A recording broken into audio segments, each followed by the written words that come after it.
आज तक रेडियो सुनता है सारा जहां।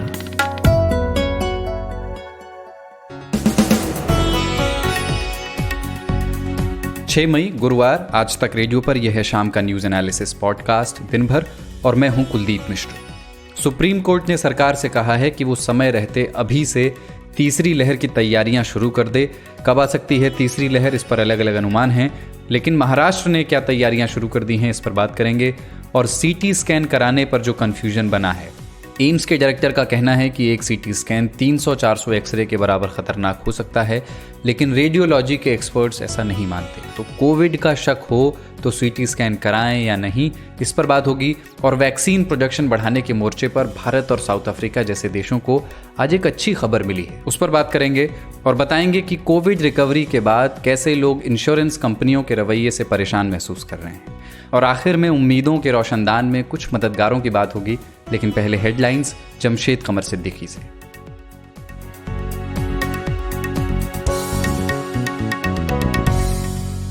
देश में कोरोना वायरस के बढ़ते संकट पर प्रधानमंत्री नरेंद्र मोदी ने आज एक अहम समीक्षा बैठक की।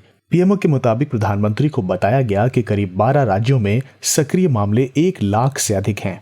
दिल्ली के मुख्यमंत्री अरविंद केजरीवाल ने प्रधानमंत्री नरेंद्र मोदी को चिट्ठी लिखी है। चिट्ठी में उन्होंने बुधवार को दिल्ली के अस्पतालों को मांग के मुताबिक ऑक्सीजन दिए जाने पर धन्यवाद किया है। दिल्ली की ओर से हर रोज 700 टन ऑक्सीजन की मांग की गई है। बुधवार को दिल्ली को 730 टन ऑक्सीजन मिली है। मध्य प्रदेश के सीएम शिवराज सिंह चौहान ने आज ऐलान किया कि प्रदेश में 15 मई तक कोरोना कर्फ्यू रहेगा और इसके लिए प्रशासन को सख्ती के आदेश दिए गए हैं। वहीं केरल सरकार ने भी राज्य में कोरोना के बढ़ते केस को देखते हुए 8 मई से 16 मई तक संपूर्ण लॉकडाउन का ऐलान किया है। केरल में कल कोरोना ने सारे पुराने रिकॉर्ड तोड़ दिए थे।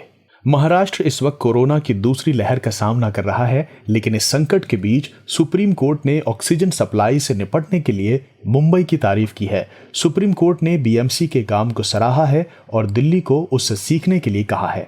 केंद्र सरकार के principal scientific adviser professor Vijay Raghavan ने कहा है कि कोरोना की दूसरी लहर के बाद तीसरी लहर भी दस्तक देगी, लेकिन ये कब आएगी और कितनी खतरनाक होगी इसके बारे में अभी कुछ नहीं कहा जा सकता। उन्होंने कहा कि हमें इसकी तैयारी अभी करनी होगी। उत्तर प्रदेश में बीते 24 घंटों में कोरोना संक्रमण से सबसे ज्यादा मौतें कानपुर में हुई। यहां इस दौरान संक्रमण से 46 लोगों की मौत हो गई। यूपी में एक बार फिर वीकेंड कोरोना कर्फ्यू को 10 मई यानी सोमवार सुबह 7 बजे तक बढ़ा दिया गया है।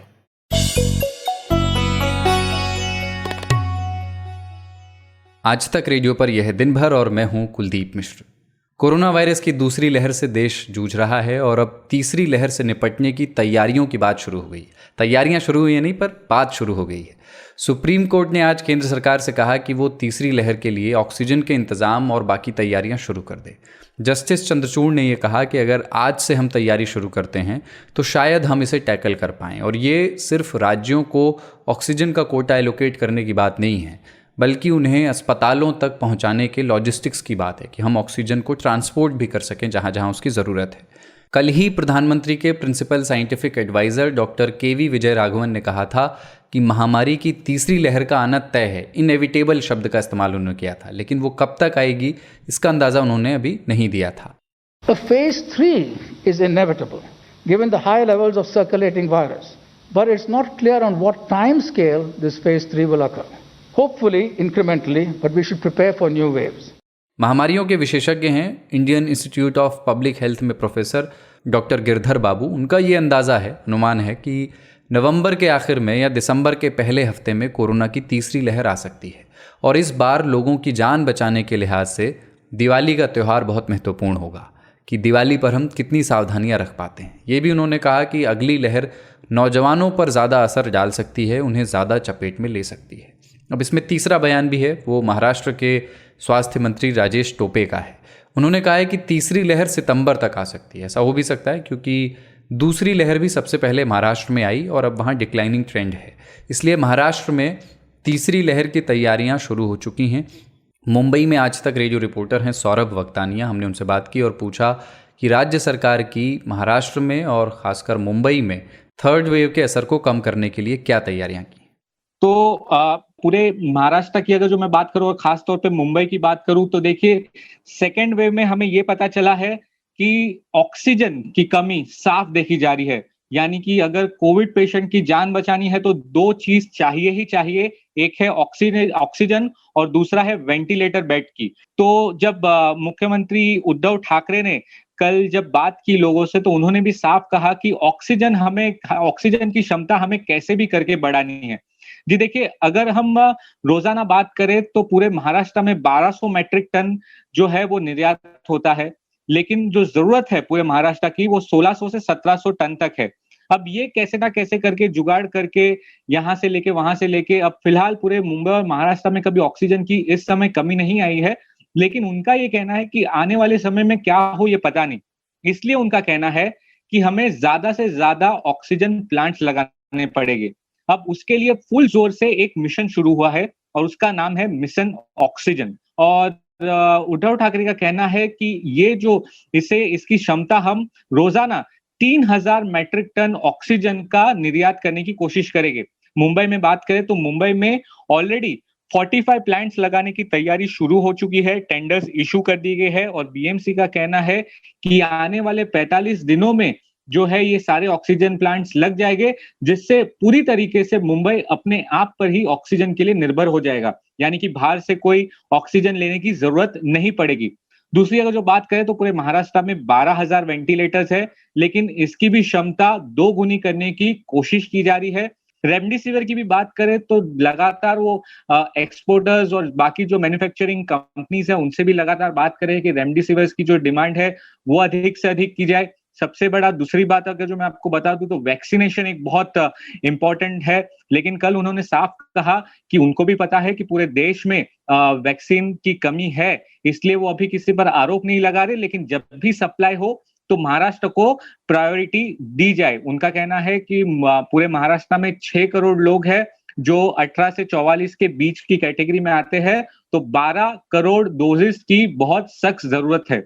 सौरभ, तीसरी लहर की चर्चा के बीच लोगों में वहाँ क्या माहौल है कि अभी देश का ज़्यादातर हिस्सा दूसरी लहर से जूझ रहा है, पर क्या महाराष्ट्र में, मुंबई में अवेयरनेस के स्तर पर क्या अब लोग पहले से ज़्यादा जागरूक हैं तीसरी लहर को लेकर के?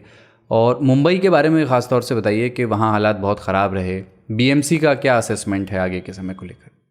जी देखिए, लोगों की अगर जो मैं ग्राउंड की रियलिटी अगर जो बात करूं तो अब एक अलग तरीके से होड़ है कि सब अपने आप को तुरंत वैक्सीन लगवाना चाहते हैं, और ये बहुत अच्छी भी बात है। हमारी भी आज तक रेडियो से सभी को एक ही अपील रहेगी कि वो ज्यादा से ज्यादा अगर आप एलिजिबल है तो अपने आप को वैक्सीनेट करवा ले। वैक्सीन लेना ही बहुत जरूरी है और वही हमें कोरोना से बचने के लिए असरदार रहेगा। तो ग्राउंड की रियलिटी में आपको बता दूं, जितने भी वैक्सीनेशन सेंटर्स है मुंबई के खास तौर पे, वहां पर हमें रोजाना भीड़ देखी जा रही है, और भीड़ इतनी ज्यादा है कि बीएमसी को तो ये भी डर है कि ये वैक्सीनेशन सेंटर कहीं कोरोना वायरस का हॉटस्पॉट ना बन जाए। इसलिए अब जितनी भी मुंबई पुलिस की जो सिक्योरिटी फोर्सेस है उनको वैक्सीनेटर सेंटर्स पे तैनात किया गया है कि वहां पर भीड़ ना लगे। अब मैं कोविड टास्क फोर्स की बात करूं तो खास तौर पे बीएमसी ने कोविड टास्क फोर्स बनाया हुआ है जो पूरे इस कोरोना वायरस का स्टडी करती है। उनका कहना है कि थर्ड वेव आती ही है जब ऐसा कोई वायरस फैलता है, तो इस थर्ड वेव को हम रोक नहीं पाएंगे, लेकिन जब ये थर्ड वेव आए तो हम इतने पूरी तरीके से तैयार हो कि ये कम से कम डैमेज करे, तो इसलिए हमें ज्यादा से ज्यादा तैयारी करनी होगी। उनका कहना है कि शायद ये जो थर्ड वेव हो वो बहुत ज्यादा ट्रांसमिशन वाला हो या बच्चों में उसका खतरा ज्यादा हो, तो ये इसको तो फिलहाल स्टडी किया जा रहा है, लेकिन उससे पहले हमें उस थर्ड वेव से जूझने के लिए, उसको टक्कर देने के लिए हमें ज्यादा से ज्यादा खुद ही तैयार होना पड़ेगा। ये थे मुंबई से आज तक रेडियो रिपोर्टर सौरभ वक्तानिया। और अब सीटी स्कैन पर बात करते हैं, क्योंकि इसमें कन्फ्यूजन पैदा हो गया है। कोविड के डायग्नोसिस में सीटी स्कैन ने इस लहर में बड़ा अहम रोल निभाया है, क्योंकि कई बार आरटीपीसीआर कराने में ज़्यादा समय लग जाता है। जब केसेस तेज़ी से बढ़े थे तो 6-6 दिन तक स्लॉट्स नहीं मिल रहे थे, या फिर उसकी रिपोर्ट भी कई बार फॉल्स नेगेटिव आ जाती है। तो सीटी स्कैन करके ये पता लगाया जा सकता है कि पेशेंट के फेफड़े कितने इन्फेक्टेड हैं। लेकिन हाल ही में एम्स के डायरेक्टर डॉक्टर रणदीप गुलेरिया ने कहा था कि कोविड जांच के लिए बार बार सीटी स्कैन कराने से बचें, क्योंकि एक सीटी स्कैन कराना 300 से 400 एक्सरे के बराबर खतरनाक हो सकता है। ये भी कहा जाता है कि ज़्यादा सीटी स्कैन कराने से कैंसर का खतरा बढ़ता है। लेकिन अब Indian radiological and imaging association के अध्यक्ष डॉक्टर सी अमरनाथ ने कहा है कि इस बात को बढ़ा चढ़ाकर कहा जा रहा है। उनकी ज़्यादा अथॉरिटी है इस पर बोलने की, क्योंकि वो इसी चीज़ के एक्सपर्ट हैं। उन्होंने कहा है कि ये अवैज्ञानिक और गैर जिम्मेदाराना बात है कि एक सीटी स्कैन 300-400 एक्सरे के बराबर होता है। तो क्या सीटी स्कैन कराने को लेकर हिचकने की ज़रूरत है या नहीं? हमने पूछा Indian radiological and imaging association के पूर्व प्रेसिडेंट और international society of radiological executive committee के मेंबर डॉक्टर हेमंत पटेल से। इसमें ऐसा है, जहां तक रेडिएशन डोज का सवाल है, जो आज की तारीख में मॉडर्न मेडिसिन में 2021 में भारत देश में जो सीटी स्कैन की टेक्नोलॉजी अवेलेबल है, वो सब में लो डोज रेडिएशन प्रोटोकॉल्स होते हैं, रिआइटेटिव मेथड्स होती है, कि जिसकी वजह से बहुत नगण्य, जिसके हम निगलेक्ट कर सके इतनी मात्रा में रेडिएशन होता है, जो पहले मतलब 20-25 साल पहले एक सीटी स्कैन के बराबर काफी एक्सरे का रेडिएशन का इक्वल होता था। वैसी परिस्थिति आज नहीं है। आज बहुत कम मात्रा में रेडिएशन में हमें जो इंफॉर्मेशन चाहिए और जो इंफॉर्मेशन हमें मिलती है सीटी स्कैन के आधार पे, उसमें जो सीटी सीवियरिटी इंडेक्स होता है, वो पेशेंट, खास करके जो कोरोना के जो मरीज होते हैं, उनको मैनेजमेंट करने में बहुत हेल्पदायी होती है। वो ग्रेडेशन करती है, वो ग्रेड के आधार पे ऑक्सीजन देना है, उसको वेंटिलेटर देना है, पाइपेट देना है, कौन सा रेमडेसिविर देना है, बाकी कौन सी मेडिसिन देनी है, वो डॉक्टर उस पे आधार पे कई डिसीजन लेते हैं। तो जहां जहां जरूर पड़े वहां कोरोना के कॉम्प्लिकेशन के लिए HRCT थॉरेक्स का यूज करने में कोई चिंता करने वाली बात नहीं होती है। रहा सवाल, जैसे आपने बताया कि बार बार सीटी स्कैन करने की आवश्यकता मोस्ट ऑफ द केसेस में नहीं रहती है, मगर जहां डॉक्टर को लगता है फर्दर कॉम्प्लिकेशन हो रहे और वो जब एडवाइस करते हैं, तो बिना चिंता किए हुए आपको फिर से HRCT थॉरेक्स कर लेना चाहिए। डॉक्टर हेमंत, ये भी बताएं कि अभी ICMR ने कोरोना टेस्टिंग को लेकर के नई गाइडलाइन जारी की थी, जो ये कहती है कि अगर किसी का RT-PCR हो चुका है तो उसे दोबारा ये टेस्ट कराने की ज़रूरत नहीं है। तो क्या ट्रीटमेंट के बाद या 14 दिनों के पीरियड के बाद ये पता करने के लिए कि वो नेगेटिव हो गया है या नहीं, CT स्कैन पर हम भरोसा कर सकते हैं? ऐसा है कि जहां तक कोरोना का निदान की बात है, हमारा स्पष्ट मानना है RT-PCR प्राइमरी टेस्ट है, वो कर लेना चाहिए। कई सिचुएशन ऐसी होती है कि जिसके अंदर मरीज को फीवर कंटिन्यूस रहता है, बुखार जारी रहता है, कफ रहता है, हाइपोक्सिया हो जाता है, मतलब सांस लेने में तकलीफ पड़ती है, फिर भी RT-PCR कंसिस्टेंटली नेगेटिव आता है। तो इस सब सिचुएशन के अंदर भी सीटी थॉरेक्स करके हम कोरोना की जानकारी ले सकते हैं। क्यों? क्योंकि कई म्यूटेंट वायरस ऐसे होते हैं कि जो RT-PCR के अंदर नहीं पकड़े जाते हैं। तो कई ऐसे ट्रिकी सिचुएशन भी होती है, हर कोई केस में ऐसा नहीं होता है, मगर जब ऐसे सिचुएशन आए, सिम्टम्स जारी रहते हैं मगर RT-PCR नेगेटिव आता है, क्लिनिकली स्ट्रांगली लगता है कोरोना हो सकता है, तो अवश्य वो लोगों को भी सीटी थॉरेक्स करके हम एडिशनल इंफॉर्मेशन देके फिर आगे मैनेजमेंट कर सकते हैं। ये थे मशहूर रेडियोलॉजिस्ट डॉक्टर हेमंत पटेल। और भारत और साउथ अफ्रीका जैसे देशों के लिए एक अच्छी खबर है, जो कोरोना वैक्सीन के पेटेंट रिलेटेड नियमों को फिलहाल रुकवाना चाहते थे। अमेरिका ने अब उसका समर्थन कर दिया है। असल में नियम यह है कि जिस कंपनी के पास वैक्सीन का पेटेंट है वही सिर्फ वैक्सीन बना भी सकती है, लेकिन इस चक्कर में हो ये रहा है कि वैक्सीन एक निश्चित मात्रा में ही बन पा रही है और कम ही देश उसे बना पा रहे हैं। भारत और साउथ अफ्रीका जैसे देश चाहते थे कि विश्व व्यापार संगठन यानी कि WTO के इस नियम को फिलहाल ख़त्म किया जाए, क्योंकि महामारी के दौर में ये एक तरह से पाबंदी है। अगर इस नियम को ख़त्म कर दिया जाएगा तो वैक्सीन्स का फॉर्मूला सबको मिल जाएगा और बाकी कंपनियां भी वैक्सीन्स बना सकेंगी। तो इसके फ़ायदे दो तो एकदम सीधे हैं कि वैक्सीन ज़्यादा बन पाएगी, और दूसरा ये कि दाम गिरेगा। पर अभी ऐसा होने वाला नहीं है। अभी सिर्फ इतनी खबर है कि अमेरिका ने इसका समर्थन किया है कि ये पेटेंट हटाना चाहिए। पर विरोध कौन कर रहा है? हमने बात की आज तक रेडियो रिपोर्टर अंकित कुमार से, जिन्होंने ये स्टोरी की है। अंकित, अमेरिका ने वो मांग मान ली है जो भारत कर रहा था लंबे टाइम से, पर थोड़ा ये बताइए कि कौन है जो विरोध कर रहा है? क्या अमेरिका के समर्थन के बाद क्या एक थोड़ी सी उम्मीद पैदा हुई है कि इन वैक्सीन्स का फॉर्मूला सबसे शेयर किया जा सकता है? ये देखिए, जहाँ तक विरोध करने वालों का सवाल है तो वेस्ट की ज़्यादातर जो कंट्रीज़ हैं, अमेरिका, कनाडा, यूरोपियन यूनियन की कंट्रीज़, इसके अलावा UK, यहाँ की सरकारों का शुरू से ही एक स्टैंड रहा है कि अगर कोई इनके यहाँ का बिजनेस कोई भी कंपनी किसी टेक्नोलॉजी में इन्वेस्ट करती है और वो टेक्नोलॉजी कल को कोई सफल प्रोडक्ट ले आता है, तो उस प्रोडक्ट पे, जो कि इस केस में वैक्सीन है, उस प्रोडक्ट पे उस कंपनी का कॉपीराइट होना चाहिए। वहाँ की सरकारों की ये दलील होती है कि बिजनेसेस को ग्रो करने में, बिजनेसेस को बचाने के लिए ये ज़रूरी है, ओपन मार्केट में कंपटीशन को बढ़ाने के लिए और इनोवेशन और खोज को बढ़ाने के लिए ये ज़रूरी है कि जिसने जिस चीज़ का आविष्कार किया हो उसको उस चीज़ की कीमत तय करने का, उस चीज़ को बेचने का अपने हिसाब से ये अधिकार मिलना चाहिए। और भारत भी मोरदलस इस बात से सहमत है।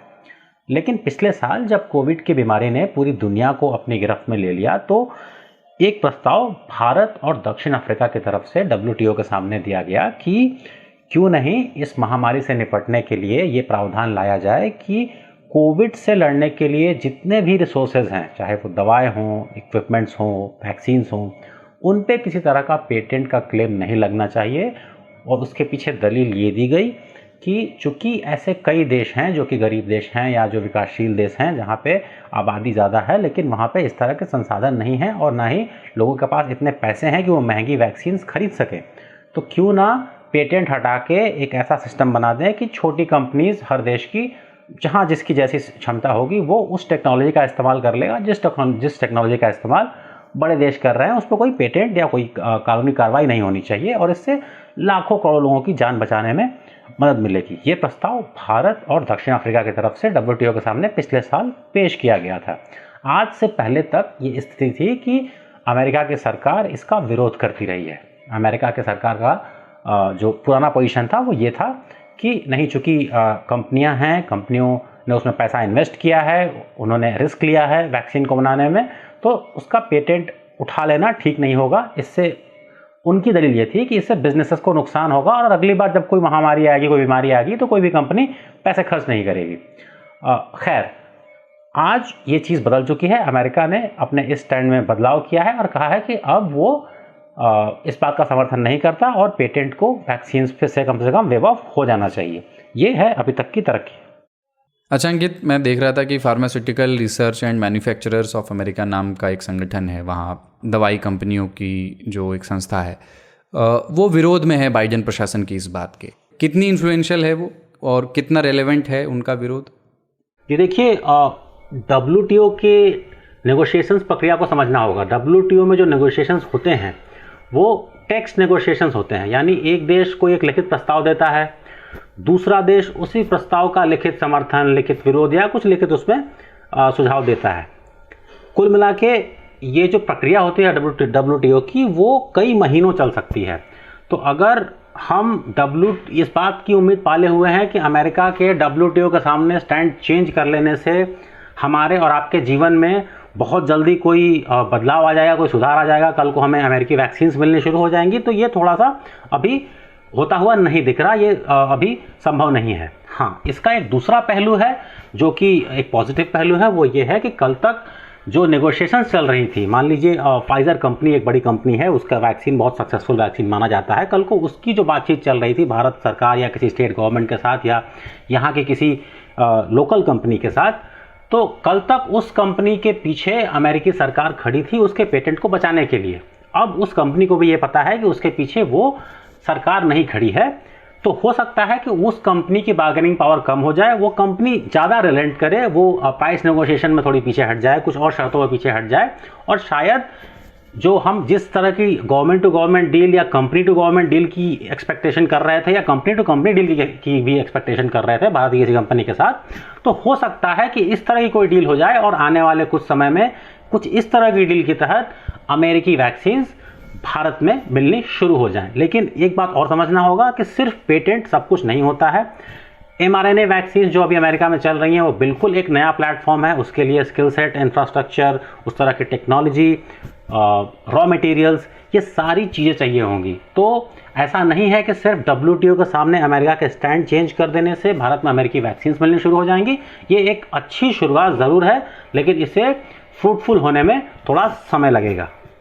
ये थे अंकित कुमार।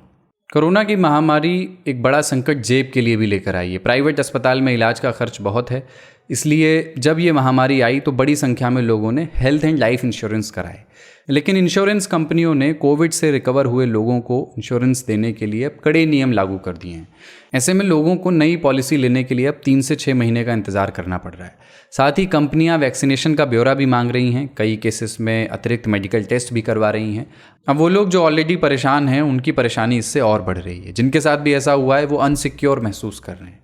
ये क्यों हुआ है, ये कंपनियां ऐसा क्यों कर रही हैं? हमने बात की आज तक रेडियो के आर्थिक जानकार शुभम शंखधर से।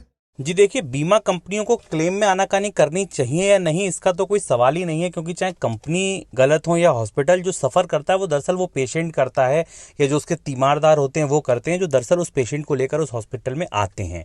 हमने देखा कि इस समय जो भी दिक्कतें आ रही हैं कोरोना पेशेंट्स के साथ, वो दरअसल कई तरीके से आ रही हैं। जैसे कि अगर आप कैशलेस क्लेम की बात करें तो उसमें 24 आवर्स का हॉस्पिटलाइजेशन ज़रूरी होता है।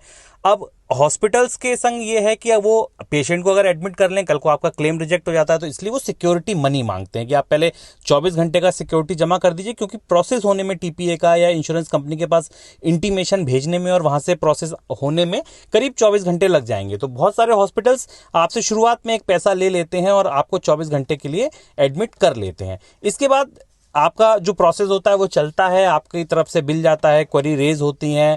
और इंश्योरेंस कंपनियां कई तरीके, क्योंकि कोविड एकदम नई सिचुएशन है, किसी के पास कोई तजुर्बा नहीं है, कोई अनुभव नहीं है, ना ही अस्पतालों के पास, ना ही इंश्योरेंस कंपनीज के पास। तो बहुत सारी ऐसी चीज़ें होती हैं जो दरअसल आपको बहुत प्रैक्टिकल समझनी होगी, जो हो सकता है बहुत अनिवार्य हो, लेकिन इंश्योरेंस कंपनियों के जो नियम, शर्तें, कानून कागज़ पे लिखे हैं वो उनमें अमल ना कर सकें।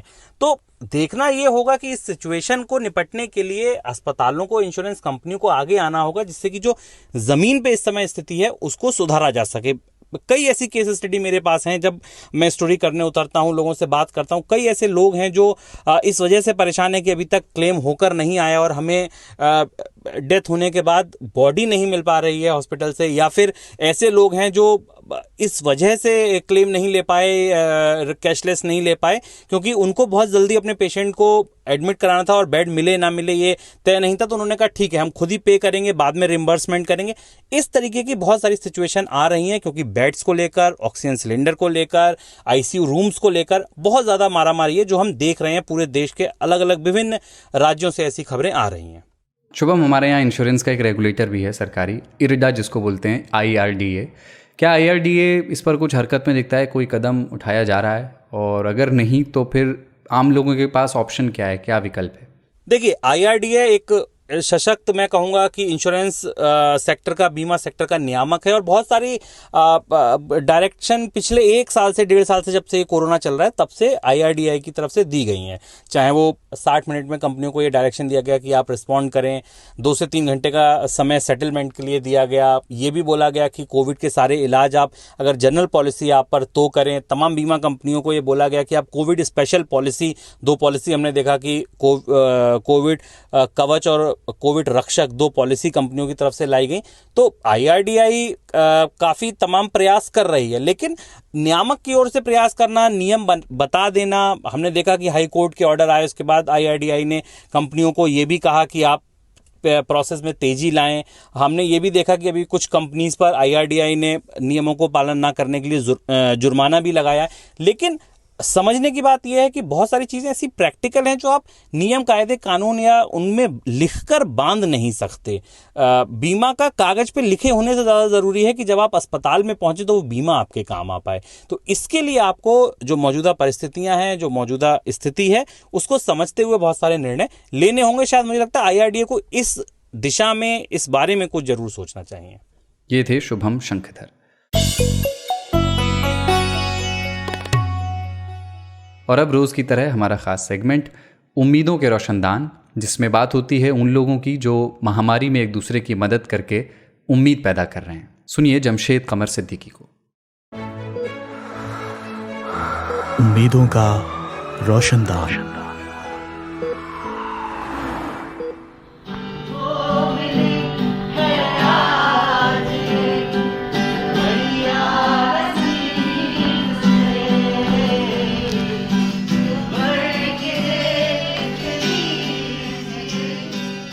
ये आवाज़ें किसी म्यूज़िकल कॉन्सर्ट की नहीं, बल्कि अहमदाबाद के आनंद सर्जिकल हॉस्पिटल के कोरोना वार्ड की हैं।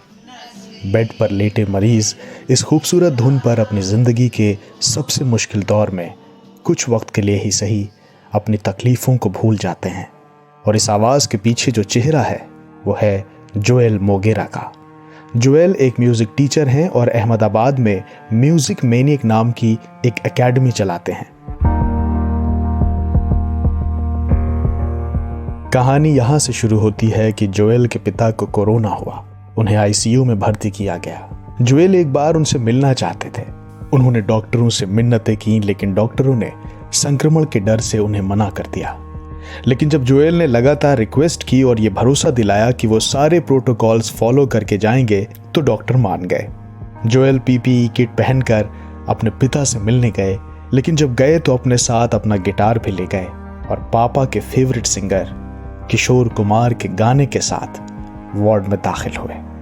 पापा के चेहरे पर मुस्कुराहट और आंखों में आंसू दोनों थे। वार्ड के दूसरे पेशेंट भी उनकी धुन पर झूम रहे थे।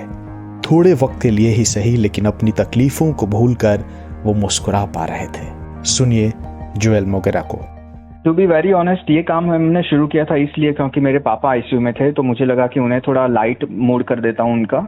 तो जब मैं फर्स्ट टाइम बजाने गया, जब आजू बाजू वाले सारे पेशेंट्स भी एंजॉय करने लगे, तो एक अंदर से ही एक बहुत ही अलग ही टाइप की खुशी महसूस होने लगी कि ये बहुत ही आई फेल्ट लाइक कि यही करने के लिए मैं जैसे पैदा हुआ था, because it was absolutely different level of happiness जो हमें पैसों से या दूसरी किसी चीज़ों से नहीं मिल सकती। So it was absolutely amazing. तो अगर आप जो भी फील्ड में हो, आप जो भी कर रहे हो वही करते रहो। It's a God's call. आपको यूनिवर्स जब देगी साइन तभी आपको करना है। वहां तक आप जितना भी चाहो लोगों को सिर्फ खुश रखने का ट्राई कीजिए जितना भी हो सके, और बिल्कुल ही डर से भी दूर रहिए और लोगों को भी डर से दूर रखा करिए। जिंदगी में डिप्रेशन से घिरे हुए और जीने की आस छोड़ चुके चेहरों पर कुछ वक्त के लिए ही सही मुस्कुराहट बिखेरने की जोएल की इस कोशिश को हमारा सलाम। उम्मीदों की रोशनदान में कल फिर मिलेंगे किसी नई कहानी के साथ। और अब हमारे एक लिसनर का ईमेल, और ये ईमेल हमें किया है राकेश सोनी ने उत्तर प्रदेश के मिर्ज़ापुर से। उन्होंने लिखा है कि मैं आपके कई पॉडकास्ट सुनता हूँ, ख़ासतौर से सुबह 10 बजे, दोपहर 1 बजे और शाम 4 बजे का 5 मिनट बुलेटिन, और शाम को दिन भर। कोरोना कवरेज में खुशबू जो विषय लेकर आती हैं वो मुझे काफ़ी पसंद है। राकेश जी, आज का दिन आपने छोड़ दिया। हर सुबह जब आप सोकर उठें तो हमारी दरख्वास्त ये है कि आज का दिन भी सुनिए, उससे अपना दिन शुरू कीजिए। वो हमारा आधे घंटे का मॉर्निंग न्यूज़ पॉडकास्ट है, दिन भर की तरह ही। और आगे राकेश जी ये लिखते हैं कि 5G टेस्टिंग के सेहत पर बुरे असर को लेकर के जो बातें व्हाट्सएप पर शेयर की जा रही हैं उनको वेरीफाई करते हुए एक पॉडकास्ट बनाइए ताकि इस कन्फ्यूजन को दूर किया जा सके। राकेश जी, बहुत शुक्रिया पहले तो आपके ईमेल के लिए। और 5G को लेकर के इस वक्त एक तो ये अफवाह भी चल रही है कि कोरोना की जो बीमारी है वो बीमारी नहीं है, वो 5G की टेस्टिंग की वजह से ऐसा हो रहा है और लोग बीमार पड़ रहे हैं, और उसे छिपाने के लिए कोरोना का नाम दे दिया गया है। जो व्हाट्सएप पर ये जो इस तरह का एक मैसेज चल रहा है वो बिल्कुल फर्जी है, अफवाह है वो, और इस पर एक फैक्ट चेक भी आपको सुनवाएंगे आज तक रेडियो पर।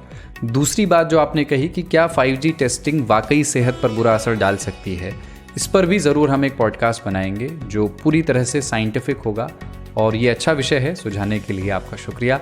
सुनते रहिए आज तक रेडियो और हमें ईमेल करते रहिए radio@aajtak.com पर। दिन भर में आज इतना ही। साउंड मिक्सिंग थी कपिल देव सिंह की। कुलदीप मिश्र के साथ थे आप। नमस्कार।